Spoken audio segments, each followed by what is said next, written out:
I'm Haley Taylor, and you're listening to the Rough Draft Diaries.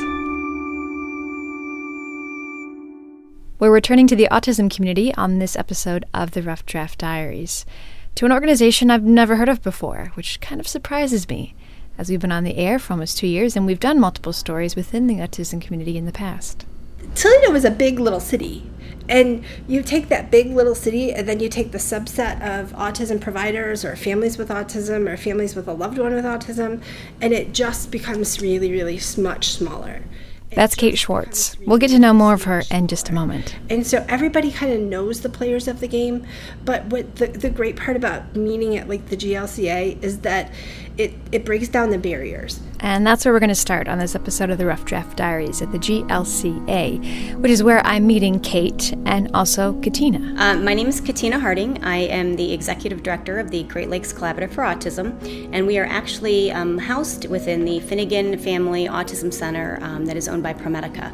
So just like Katina said, those are two different things. There's the GLCA, and then there's the Finnegan Center. The center is essentially a school for children with autism from diagnosis to 6 years old. It's just Katina's office is in the middle of the school, so she gets to hear the sounds of students running down the hallways, screaming, crying, and cooing, which I can hear as I'm setting up my equipment. So even though I have office space in here, the GLCA, it's its own 501c3. And, every other program that's in here, iTalk has some space, Harbor has some space. All of them are very strong partners of the GLCA. And we've granted out money probably to all of those organizations, but they're not our programs. Gotcha. Yeah. I thought this was a part of... Yeah, I was a bit confused. To be fair, there's about 4 to 5 different organizations that meet within the Finnegan Center. They're all different, and yet they're all connected because they all strive to help families with autism. Families like Kate Schwartz's. Let me start with my oldest. My oldest is Emily. Michael's like 3 kids, maybe 4 or 5 some days. But he was diagnosed at 18 months.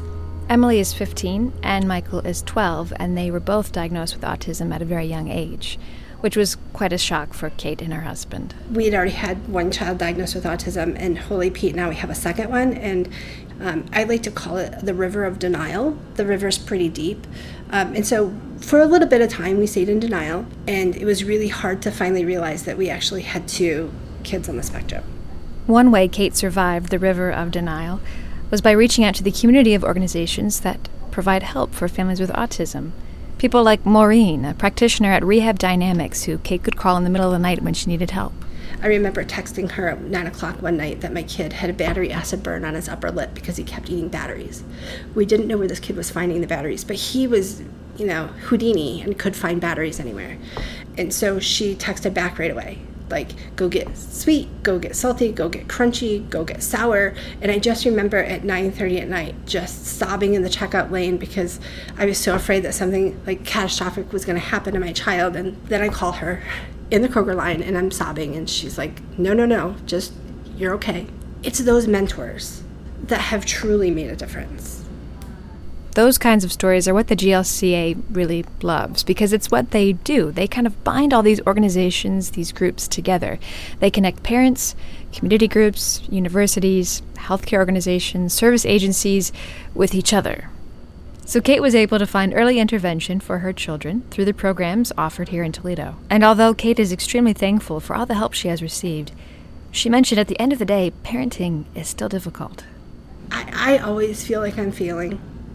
I feel like I'm constantly chasing my tail. I'm constantly worrying about behaviors, or worrying about tube feeds, or worrying about development, or worrying about growth charts, and poop, because we don't talk about poop as much as we need to in the autism community. Poop is a problem. And I'm not afraid to talk about poop. I'm not afraid to talk about the hard days of autism, or the hard days of having a child with special needs.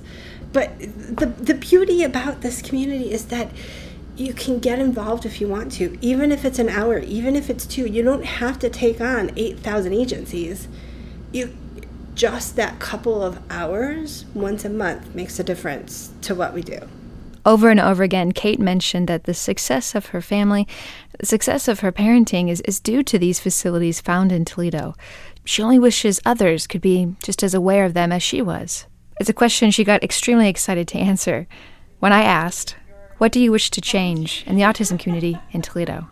You can't see this, but I'm really doing the happy dance. Yeah. Really, do you know what I want to improve? I want to get resources in the hands of parents. I want to get resources in the hands of the professionals that can use them. I want to get resources out there. They are here in Toledo. They are here. So why can't we expand that? Why can't we send that information far and wide? When I just took a phone call from a parent today whose kiddo is 23. She said, I wish somebody would have told me years ago that my kid might have autism. Those are the hard moments. You know, there's a tagline of you'll do better in Toledo. I think kids with disabilities will do better in Toledo, but it's getting the information out there and sharing that information in a real, intentional, meaningful way.